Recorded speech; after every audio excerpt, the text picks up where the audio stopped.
Nós queremos desejar um bom dia para você que está em casa nos acompanhando. Seja muito bem-vindo. Deus continue abençoando você e sua família. Esse é o 6º estudo desse trimestre, que teve como tema mais testemunhos sobre Jesus. E esse daqui, para você que ainda não sabe, é um auxiliar que nós usamos para o estudo da Bíblia, a palavra de Deus, tá? E eu queria dividir com você esse estudo, recapitular, na verdade, o que nós estudamos durante a semana. Mas antes de fazermos isso, ao nosso lado nós temos 2 grandes amigos, e eu vou primeiro deixar que eles se apresentem e que falem com o pessoal de casa também, tá? Bom dia, feliz sábado a todos. Meu nome é Jantos, como alguns já conhecem. Nós fazemos parte aqui da Igreja Central de Belém de Maria. Estamos muito contentes de estar mais uma vez aqui e agradecemos a sua presença também conosco nessa transmissão, e você que vai assistir novamente ou vai assistir depois, posteriormente. Que Deus possa abençoar cada um de vocês, que o Espírito Santo possa conduzir nosso estudo nessa manhã. Eu creio que a maioria me conhece também, né? Me chamo Quendinho, né? Faço parte também da igreja daqui de Central de Belém de Maria. Queria desejar um feliz sábado a todos vocês que estão nos acompanhando através do canal da igreja. E pedir a vocês também que em suas orações possamos orar também sempre um pelos outros. Orar pelos necessitados da igreja, né? Pelos enfermos, né? Que você ora daí e nós oramos aqui. Que Deus possa abençoar a cada um, que possamos ter uma compreensão simples através do Espírito Santo, através do estudo dessa lição nessa manhã, nesse sábado. Devidamente apresentados, vamos fazer uma oração, vamos falar com o nosso Deus. Senhor nosso Deus, bondoso Pai, a nossa gratidão a Ti, porque nós temos a certeza da Tua presença em nosso meio. Queremos entregar a nossa vida em Tuas mãos, te pedir que o Senhor derrame bênçãos sem medida sobre as pessoas que nos acompanham nesse momento, e queremos também te pedir que o Teu Santo Espírito fale ao nosso coração. Nós pedimos em nome de Jesus. Amém. Desde a 4ª lição desse trimestre, nós vimos alguns testemunhos sobre quem era Jesus. E claro, nós estamos estudando o livro de João, tá? Durante todo esse trimestre nós estaremos estudando o livro de João, e a lição 4, 5 e 6, né? São 3 semanas seguidas, nós estamos vendo as pessoas dando testemunho sobre quem era Jesus, sobre a divindade de Cristo. E essa semana, o verso que nós temos para memorizar é: "E eu, quando for levantado da terra, atrairei todos a mim." E esse verso está lá no livro de João, no capítulo 12, no verso 32. Então você que está em casa aí, deixa a sua Bíblia aberta aí no livro de João, em especial no capítulo 12, verso 32, que foi o texto que nós acabamos de ler. E aí eu vou ouvir agora as palavras iniciais. Vou começar aqui com o Janderson para a abertura dessa lição, dessa recapitulação da lição. Como o tema já diz, mais testemunhos sobre Jesus. Nós estudamos semana passada, estudamos novamente. E eu acredito que até o próprio verso que foi lido agora, ele testemunha de Jesus como Messias, como o escolhido, como o enviado de Deus. E em tantas outras histórias nós vamos ver logo em seguida que João Batista testemunha, Jesus, o próprio Jesus dá testemunho dele mesmo, e até o próprio Deus, o Espírito Santo também, e até o próprio Deus dá testemunho. As obras que ele fez, as obras que ele faz, dá testemunho de um Deus vivo, um Deus que esteve entre nós, está entre nós, veio a esse mundo para nos salvar, né? É muito interessante aqui, como diz aqui, no começo da lição, Jesus não apenas disse coisas impressionantes sobre si, mas si mesmo, sobre quem ele é, sobre quem o enviou, ou sobre de onde ele veio. Ele também mostrou quem é pelos milagres e sinais que realizou. Tudo que ele fez, ele mostrou quem ele era. Ele deu testemunho de si mesmo. É muito interessante, né? Uma das coisas também que me chama a atenção, logo nessa abertura da semana, né, foi a parte do sábado à tarde, é que, como o Janderson falou, o próprio Cristo já deu sinais claros, fortes e evidentes de quem ele era. E um desses sinais, ou vários desses sinais, foram também momentos de discussão entre as pessoas para saber quem de fato Jesus era. E agora eu quero ouvir Quendinho, como é que a gente consegue olhar para o fato de quem Jesus era e a rejeição que inclusive ele tem após milagres, como nós já vimos na Bíblia? Ô Jaziel, nós já desejamos um feliz sábado, né? E eu estava vendo aqui na introdução da lição um fato que as pessoas na época elas tinham dúvida de que será que esse homem mesmo é o Messias? Como a própria lição diz assim, ó, quando Cristo vier, será que vai fazer maiores sinais do que este homem tem feito? As pessoas tinham dúvida de que Jesus, mesmo ele operando milagres, as pessoas tinham dúvida, Guigo, né? As pessoas duvidavam, né? E eu vou trazer uma alusão para nossa atualidade hoje, né? Estamos vivendo em 2024 e a mensagem e a gente se pergunta hoje, né? Será que Jesus realmente vai voltar, né? Então nós temos o quê? Que ficarmos alerta, né?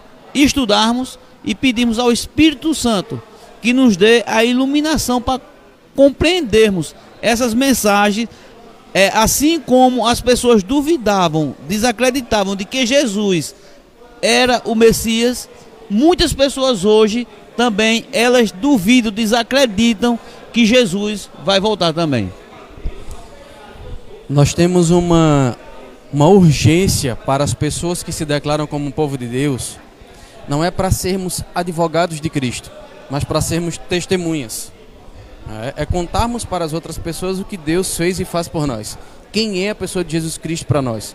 Qual é a ação do Espírito Santo na nossa vida? Essa deve ser a nossa necessidade diária. E uma coisa que me chama muita atenção é que um homem foi chamado para abrir os caminhos para Cristo, que foi João Batista, escolhido por Deus para fazer esse papel. Mas a humildade de João, quando ele é interpelado pelos seus discípulos, pelos seus seguidores, de que perguntando se o próprio João era o Cristo ou quem João achava que Jesus era. Uma coisa que me chama muita atenção é a humildade de João em dizer em várias ocasiões de que ele não era o Cristo. E muitas vezes a gente compara a questão de disponibilizando de uma forma aqui para dizer, olha, eu não sou o Cristo. E ele usa uma alegoria como uma festa de casamento, né? E aí nessa festa de casamento ele diz, olha, eu não sou o noivo, eu sou apenas o amigo do noivo, né? Como é que a gente pode utilizar essa humildade de João hoje em nossos dias? Gisele, eu gosto muito, Quendinho, de um comentário que coloca toda semana, chama Síntese da Lição. É do pastor Paulo Correia, que é Paulo Qui. E na parte do domingo ele fez esse seguinte resumo, né, do domingo. O estrelismo de alguns pregadores modernos contrasta com a humildade daqueles que, segundo Jesus, dos nascidos de mulher, não houve igual, né, que é João Batista. Ele sabia que não era o caminho, se contentava em ser uma seta que apontava para ele. Veja, é muito interessante a história de João Batista, né? E o personagem de João Batista em si, porque ele é, como o Gisele falou, né, um exemplo de humildade. Ele teve chance, sim, de ser exaltado na sua posição como pregador. Ele era um exemplo de pregador. Ele trouxe uma mensagem forte, poderosa para aquele tempo, para nós hoje, mas a humildade dele não rebaixou a sua dignidade. A humildade dele, ele deu a César o que é de César, vamos dizer assim, né? Ele apontava, como Gisele falou, né? Ele se comparava como um amigo do noivo. Naquela época, na época de Jesus, existia isso, né? Num casamento, o amigo do noivo era mais... O primeiro amigo era a pessoa que fazia todos os preparos para o casamento, né? Hoje nós chegava, quando os noivos chegavam, ele se retirava, ele saía de cena. E não foi diferente com o João Batista, usando essa figura de linguagem da época. Ele mostrou que ele simplesmente vinha e apontava o caminho, o Cordeiro de Deus que tirou o pecado do mundo. Ele não tinha esse poder. O Espírito Santo tinha revelado a ele que Jesus tinha o poder de salvar as pessoas, mas ele era simplesmente uma ponte que levava até Jesus. O Kendinho, lá no livro de João, no capítulo 3, no verso 31 até o 36, há ali uma tentativa de comparar João Batista com Jesus, e fica ali aquele meio que um tumulto ali, tentando até contradizer o que João já havia dito sobre ele mesmo. Como é que essa humildade de João me inspira hoje para sermos os profetas atuais, para serem as pessoas que hoje levam a mensagem de Jesus Cristo? Como é que nós podemos usar essa humildade que João utilizou lá no passado e em nossos dias hoje?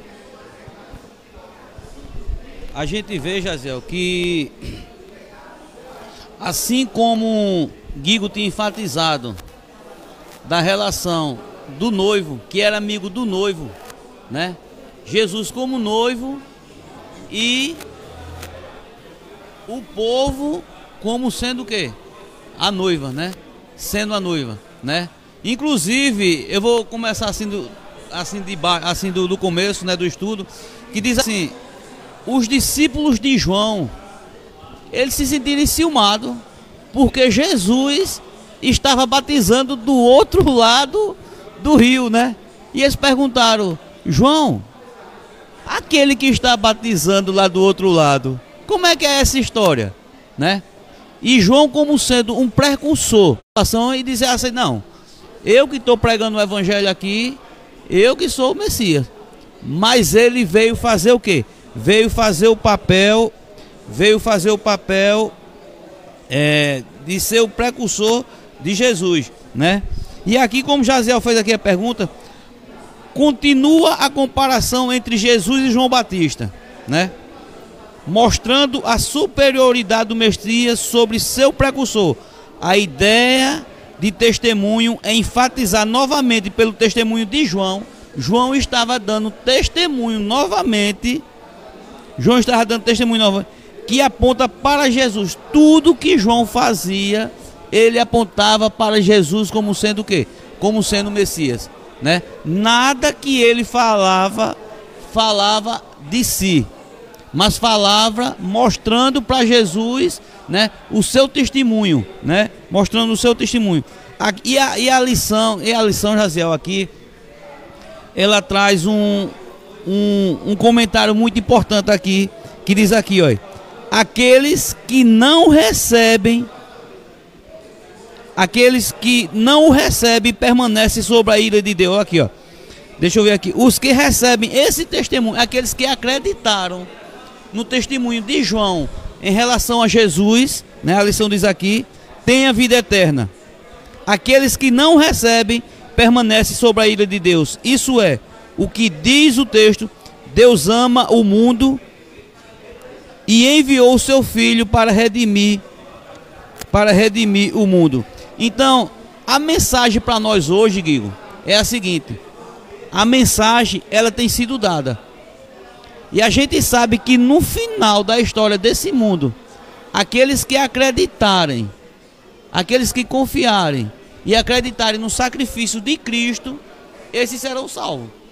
E os que rejeitarem essa mensagem de salvação, virão as consequências, né? E a própria lição diz aqui, ó: mas aqueles que recusarem a dávida que lhe é oferecida terão de pagar a pena pelos seus próprios pecados, que é a morte eterna. Veja como uma coisa é séria, né? Naquele tempo veio a mensagem de quem? De João, do testemunho de João referente a Jesus. E para nós hoje é a mensagem, né? A mensagem da volta de Cristo. E a gente sabe que muitas pessoas têm ignorado essa mensagem, né?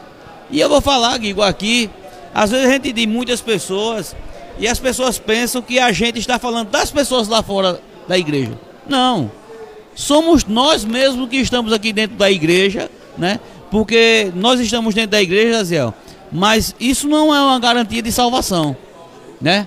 Às vezes estamos dentro da igreja e estamos fazendo as coisas erradas, né? Então nós temos que o quê? Que acordar, né? Estamos vivendo o período da igreja de Laodiceia, né? Nem é quente e nem é frio, né? mas não devemos ser o quê? Laodiceanos, né? Devemos acreditar na mensagem da volta de Jesus também. Só um detalhe, para a gente fechar essa parte de domingo, né? Veja como tão poderoso é o testemunho, né? Como foi de João Batista, os primeiros discípulos de Jesus vieram do testemunho de João Batista. Está aqui na lição. João, André, Pedro, Filipe e Natanael foram os primeiros discípulos de Jesus e vieram assim através do testemunho que João Batista deu. Veja como é interessante essa parte, né? Do testemunho. Nós, como quem tem dito, né? Nossa vida... Cristo não precisa que eu defenda. Cristo precisa que eu apenas diga para as outras pessoas o que é que ele já fez na minha vida. Ou seja, sermos testemunhas. Contar para as pessoas qual é a dádiva de ser salvo por Jesus Cristo, né? E uma coisa assim que me prende muita atenção nesse estudo de João, principalmente agora, nos relatos que está lá no livro de João, no capítulo 1, do versículo 32 até o 36, é que o testemunho que João dá ali, eu vou fazer questão de ler aqui bem rapidinho, porque o nosso tempo já está indo embora, vai dizer assim, ó, e João testemunhou dizendo, vi o Espírito descer do céu como pomba e pousar sobre ele.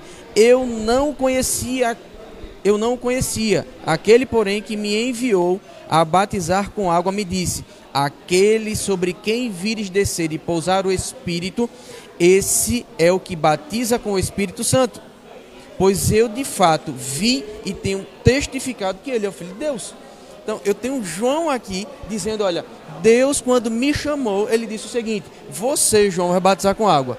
Agora você vai batizar uma pessoa que quando ele chegar lá, você vai ver o Espírito descer sobre ele. E aquele ali, João, não vai batizar com água, ele vai batizar também com o Espírito Santo. A forma como João testifica, como ele conta isso para as pessoas, como ele faz questão de que as pessoas saibam, esse é o exemplo do testemunho que eu preciso seguir hoje.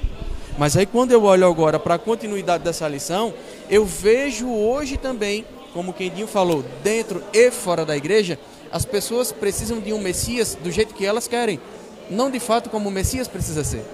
As pessoas naquele tempo queriam um Messias que os livrasse do poder de Roma, da opressão que vivia. Hoje em dia, nós queremos um Messias que ele nos traga as bênçãos que nós precisamos. Nós queremos solução para os nossos problemas. Nós não queremos ter uma dor de cabeça sequer. Nós queremos o Messias, que ele vista a roupa do jeito que nós vestimos, que ele fale do jeito que nós falamos, que ele viva do jeito que nós vivemos e que ele coma tudo que a gente... Então, parece que nós vivemos numa caixa que é só nossa, onde a gente diz como é que o Messias tem que ser. E esse é um risco muito grande, tanto para cristãos quanto para não cristãos. Ô Jaziel, me veio à mente aqui agora o seguinte aqui. Há alguns dias atrás aí, a gente, bem recente agora aí, a gente viu uma eleição que é esperada por todo mundo, a eleição dos Estados Unidos, o romano. E na realidade Cristo veio mostrar que o reino dele não é aqui nesse mundo, é o reino celestial. E o que é que acontece agora, Gui, quando as pessoas descobrem que Jesus não seria um líder político? Baseado em alguns textos, eles esperavam esse reino que libertaria o povo judeu da opressão do jugo romano, né? Em Daniel 7:18 diz assim, mas os santos do Altíssimo receberão o reino e o possuirão para todo sempre, e de eternidade a eternidade. Eles não souberam interpretar essa palavra de Deus.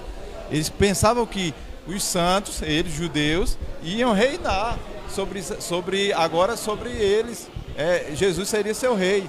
Jesus cumpriu os requisitos como Messias, como enviado de Deus, mas não era o reino, como Quendinho falou, não era esse reino terrestre, era o reino eterno, um reino que não vai se acabar, o reino da profecia de Daniel, aquele que viria por último e quebraria os outros reinos, né? O de ferro e de barro, que é dos pés da estátua.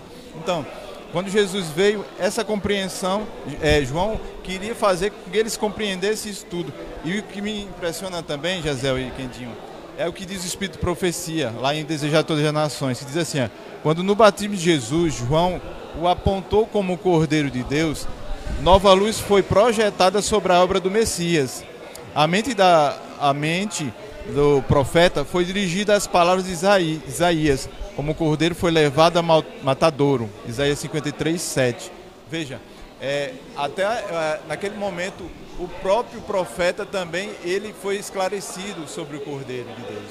Ele viria, como Isaías diz, ele viria como Cordeiro e seria morto para pagar os nossos pecados, para assim termos direito a um reino, mas a um reino eterno, não um reino terrestre. Nós, avançando na lição, nós temos também um outro trecho que me chamou muita atenção, né? E ele fala exatamente sobre essa questão da aceitação e a rejeição que as pessoas tiveram a Jesus no desenrolar da história. E João 6, do versículo 35 até o versículo 51, João capítulo 6, do versículo 35 até o 51, Jesus disse às pessoas o que aconteceriam com aquelas pessoas que não o aceitassem. E aí Jesus usa agora elementos que ele acabara de fazer. Jesus tinha feito uma multiplicação de pães e peixes, né? E aí ele diz, olha, e ele fala de forma mais clara de que ele era o Filho de Deus, e que as pessoas deveriam comer e beber do seu sangue e comer da sua carne. E aí sim é que as pessoas, não todas, mas as pessoas que estavam atentas às palavras de Cristo e ao ministério profético que viria sobre eles, começaram a entender que Jesus sim era o Filho de Deus. Só que o que é que acontece em nossos dias? Que mesmo nós, de posse de todas essas informações, ainda é tão difícil entender que Jesus é o Messias, que ele é o Filho de Deus.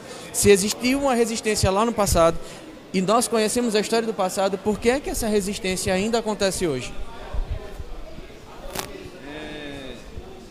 A gente vê, Jaziel, aqui que Jesus, ele explicou, né, o significado espiritual do milagre.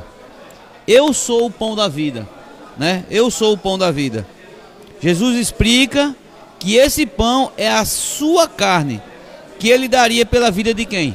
Do mundo, né? E as pessoas não estavam aceitando essa mensagem que ele estava mostrando, né? E ele anda demais aqui, ó. No versículo 51 diz: eu sou o pão vivo, 6,51 de João. Eu sou o pão vivo que desceu do céu. Se alguém comer deste pão, viverá para sempre. Este pão é a minha carne, que eu darei pela vida de quem? Do mundo, né? Então Jesus, Jaziel, ele já estava predizendo de que há dias muito próximos ele seria o quê? Seria crucificado, seria morto, né? E eles ainda não estavam o quê? Não estavam entendendo, né? E o que é comer a carne e beber o sangue de Jesus, né? Às vezes é uma expressão até difícil das pessoas compreender, comer a carne e beber o sangue, né? Mas a Bíblia, ela nos mostra aqui que diz assim, ó, no verso 54 de João: todo que come a minha carne e bebe meu sangue tem a vida eterna, e eu ressuscitarei o quê? No último dia. Pois a minha carne é a verdadeira comida e o meu sangue é a verdadeira bebida. Todo que come a minha carne e bebe meu sangue permanece em mim e eu nele. É como se dissesse assim, nós aceitarmos o sacrifício de Cristo, né? Por isso que quando se tem uma Santa Ceia, existe ali o quê? Uma representação de quem? Do pão sem fermento, né? Mostrando que Cristo, quando morreu, ele não teve pecado, né? E o sangue é o quê? O sangue inocente que ele foi derramado, né? E nós é representado ali na Santa Ceia pelo puro suco do quê? Da uva, né? Então, quando nós fazemos uso desses emblemas, estamos reconhecendo o sacrifício de Jesus pelo quê? Pelos nossos pecados. Porque sem esse sacrifício, sem a morte do Cordeiro, não, sem derramamento de sangue, não há o quê? Remissão de pecados, né? Então, a morte de Cristo, né, na cruz do Calvário, está, quando nós aceitamos a morte de Cristo na cruz do Calvário, estamos dizendo sim, que aceitamos a remissão de quem? Dos nossos pecados. Interessante também, entrando dentro do contexto da história bíblica, né? Jesus tinha feito um milagre ali esplendoroso, alimentado uma multidão. A multidão disse: esse é o homem, esse é o enviado de Deus, esse realmente é o Messias, vamos coroá-lo. E aí Jesus repreende eles e dá a explicação, como quem já falou, né? E eles agora começam a questionar-se. Já que ele não vai ser o rei, então vamos embora. E foram embora, aquela multidão foi embora. Aquela multidão que seguia Jesus sempre foi embora, ficou apenas os 12. Jesus faz uma pergunta, eu acho que uma pergunta muito difícil de Jesus fazer. Imagina, você no seu auge, você vê uma multidão lhe seguindo, daqui a pouco essa multidão vai embora, lhe abandona, fica apenas 12 pessoas perto de você. E você diz a seus discípulos, Jesus disse aos seus discípulos: e vocês vão embora também? Vão me rejeitar? Mas aí eu me impressiono, Jaziel e Quendinho, mais ainda com o testemunho também de Pedro. O testemunho, veja o que é que diz aqui, ó. Nesse momento, Pedro faz uma confissão impressionante, testemunhando acerca do que Jesus tem e do que ele é. O Senhor tem as palavras da vida eterna e nós temos crido e conhecido que o Senhor é o Santo de Deus. Está lá em João, capítulo 6, verso 68, verso 69. Né? Interessante que o verso 6 e o 66 diz que os discípulos, as multidões se foram embora. Né? E esse número lembra alguma coisa, né? 666. Todos deixaram Jesus, apenas os discípulos. E, mais uma vez, o Espírito Santo fala e diz o testemunho maior entre os discípulos foi esse de Pedro, de falar que sabemos quem você é. Ô Guigo, e a lição aqui, ela tem um texto aqui que diz assim, ó, aquelas pessoas recusavam o quê?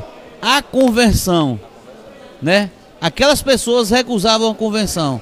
Da mesma maneira hoje, como Jesus, ele não se encaixava num padrão de um líder político, as pessoas também se recusavam o quê? A se converter à mensagem que ele vinha o quê? Vinha pregando, né? Da mesma maneira que é hoje, nos dias atuais, né? Quando a mensagem, ela não é agradável à necessidade da pessoa, o que é que as pessoas fazem? Oxe, igreja, Bíblia... Vou procurar outra igreja. Não, daí não me eu serve. não digo nem procurar a igreja, eu digo assim, ó, igreja, Bíblia, isso é negócio de crente, isso aí não tem validade não, né? As pessoas o que? Desacreditam, deixam de acreditar no que a palavra de Deus da importância da palavra de Deus para a nossa vida. Mas você já parou para observar que também existem religiões, denominações que trabalham essa teologia, a teologia da prosperidade, a teologia de você vai vir aqui, vem aqui, nós vamos orar, você vai ser próspero, você vai ser curado. Então, é a teologia que não é a bíblica, a teologia humana. E nós devemos fugir dessa teologia, porque verdadeiramente não vem da palavra de Deus. Nós acabamos de ver também Pedro dando testemunho de quem era Jesus. Mas aí agora... Jaziel, só um comentário aqui. Pode ficar à vontade. Né? Para fechar só esse assunto. A gente vê no geral da aceitação e rejeição uma coisa importante para nós e para todas as pessoas que estão nos assistindo aqui nessa manhã. A gente temos que ter uma ideia de que a maioria, como muitos acreditam, que as pessoas dizem, não, a maioria é que tem o quê? Que tem a verdade. E a gente vê aqui nesse texto aqui, de que a maioria estava errada. E não será diferente nos últimos dias, Jaziel. A maioria, elas não vão estar com a verdade. O impressionante é que... Veja como as coisas se encaixam direitinho. Dias depois, a maioria também, inclusive dos judeus, crucificavam Jesus e a maioria gritava, crucifiquem ele. Não é verdade? Então, aquele ditado de que a maioria tem sempre razão, não é verdade. E ainda tem um ditado popular aí, né? A voz do povo é a voz de Deus, né? E isso não é uma verdade. Não é verdade. Não é uma verdade. A voz do povo não é a voz de Deus. Mas aí agora nós vemos João, no capítulo 5, verso 36 e o verso 38, o próprio Cristo agora testificando de que Deus o havia enviado, o Pai o havia enviado. Mas aí agora a gente também vê, na cena do batismo de Jesus, aparecem ali agora as 3 pessoas da Trindade. Jesus estava sendo batizado, o Espírito Santo desce sobre ele em forma de pomba, e Deus brada do céu dizendo: esse é o meu filho amado, em quem me comprazo, ou em quem eu tenho prazer, ou em quem eu tenho satisfação. Nós vemos agora a Trindade testificando sobre Jesus Cristo. E quando eu vi esse texto na lição, infelizmente nosso tempo já acabou, eu preciso sair em casa agora, preste bastante atenção no que nós vamos falar agora na reta final, é que nos momentos dessas palavras, o Pai glorifica o nome de Jesus. Deus Pai dá a honra para Cristo, mostrando Ele como o Cordeiro de Deus que tira o pecado do mundo. O pecado será destruído. O pecador não arrependido também será destruído por consequência do pecado. Mas Deus ama tanto o mundo que Ele enviou a segunda pessoa da Trindade, Jesus Cristo, o Filho de Deus, para morrer por nós. E fez questão de que as pessoas que ali estavam ouvissem esse testemunho que o próprio Deus estava dando. Digo, para a gente encerrar agora as nossas últimas palavras. Veja quão importante é, como eu disse logo no início, nós usarmos do que Deus tem feito da nossa vida, das nossas histórias, do nosso conhecimento verdadeiro de Cristo e testemunharmos, né? Jesus mostra aqui, como Jazel falou na quarta-feira, o testemunho do Pai, né? Reafirmando na palavra, reafirmando nas obras de Jesus através dele e glorificando ele e dizendo que ainda glorificar ainda mais, porque chegava ao auge da vida de Jesus aqui na terra, que seria a crucifixão, que é através dela que nós estamos hoje aqui e pedimos a Deus, né, que possamos estar firmes até a volta dele, a volta de Jesus, porque esse sacrifício é quem nos dá a oportunidade de sermos salvos. E como salvos, nós devemos testemunhar. O Pai testemunhou, João Batista testemunhou, o próprio Jesus Cristo e suas obras testemunharam dele, o Espírito Santo testemunhou, como aprovou o testemunho de Jesus, como também uma multidão testemunhou. Veja, então, por que não testemunhar? Por que não viver uma vida conforme a palavra de Deus? Por que não viver uma vida com que leve as outras pessoas aos pés de Jesus? João Batista fez isso. A humildade dele foi tão grande que ele poderia ser exaltado, mas ele glorificou a Deus, ele glorificou a Jesus. Ele disse: eu sou apenas um amigo, eu indico quem é o caminho, eu não sou o caminho. Deus, Jesus é o pão da vida, nós devemos nos apegar a Ele. Esse é o meu apelo hoje para você que está em casa hoje, que pode estar assistindo. Nós temos muitos afazeres nas nossas vidas, nós colocamos muitas prioridades, mas a nossa principal prioridade nessa terra é buscar o reino dos céus. E não só buscar para nós, mas para os nossos queridos. Quendinho, suas últimas palavras.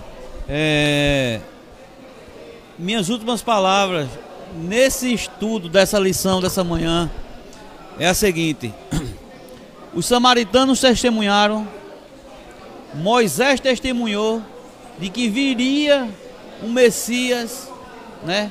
Que ele sairia da onde? De Nazaré, falou até a cidade, né? E de quem é que nós temos testemunhado? Na nossa vida cotidiana, na nossa vida diária, no nosso trabalho, na escola, na faculdade, na roda dos nossos amigos. Eu pergunto a cada um de nós e a cada um de vocês que estão nos assistindo: de quem é que nós temos testemunhado?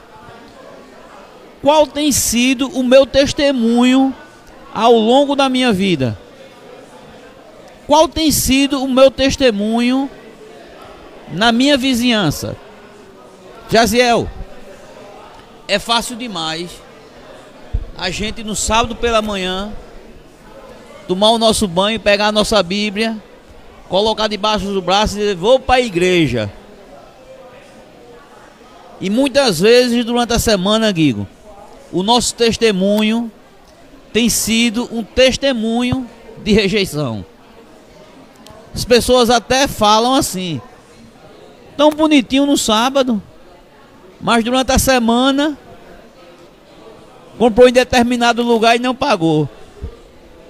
Qual o testemunho que eu tenho dado da minha vida como cristão, como seguidor de Jesus? Eu quero anunciar a vida de Jesus, a volta de Jesus para as pessoas. Mas se eu não tenho um bom testemunho para dar às pessoas, como é que eu vou chegar e bater na porta das pessoas e vou oferecer a elas a palavra de Deus e o amor de Jesus? Como é que eu vou fazer isso, Jaziel? Se eu não tenho dado um bom testemunho, né? Eu trago essas palavras como reflexão, porque mesmo nós aqui estamos na igreja, né? Mas isso não quer dizer que somos o quê? Que somos perfeitos, né? Somos falhos, temos os nossos defeitos, né? Por isso que estamos aqui a cada dia pedindo a Deus que nos ajude. Senhor, nos ajuda nas nossas debilidades, na nossa falta de fé. Ajuda a ser uma luz na vida das pessoas. Que Deus possa abençoar a cada um nessa manhã. Querido amigo, você que nos acompanhou até agora, nós queremos te agradecer. Não sai daí. Nós só encerramos esse primeiro momento, tá? Próximo sábado a gente estará aqui de novo, mas ainda continua. O culto não acabou ainda. Eu queria te agradecer pela tua presença. Curve sua fronte, vamos falar com o nosso Deus. Senhor, nosso Deus, bondoso Pai, a nossa gratidão a Ti, porque nós podemos ouvir a voz do Teu Santo Espírito falando ao nosso coração. Nos ajuda a sermos, Senhor, cada dia mais pessoas que ouvem a Tua voz e praticam as verdades que estão na Tua palavra. Entregamos a nossa vida em Tuas mãos e fazemos isso em nome de Jesus. Amém. Amém.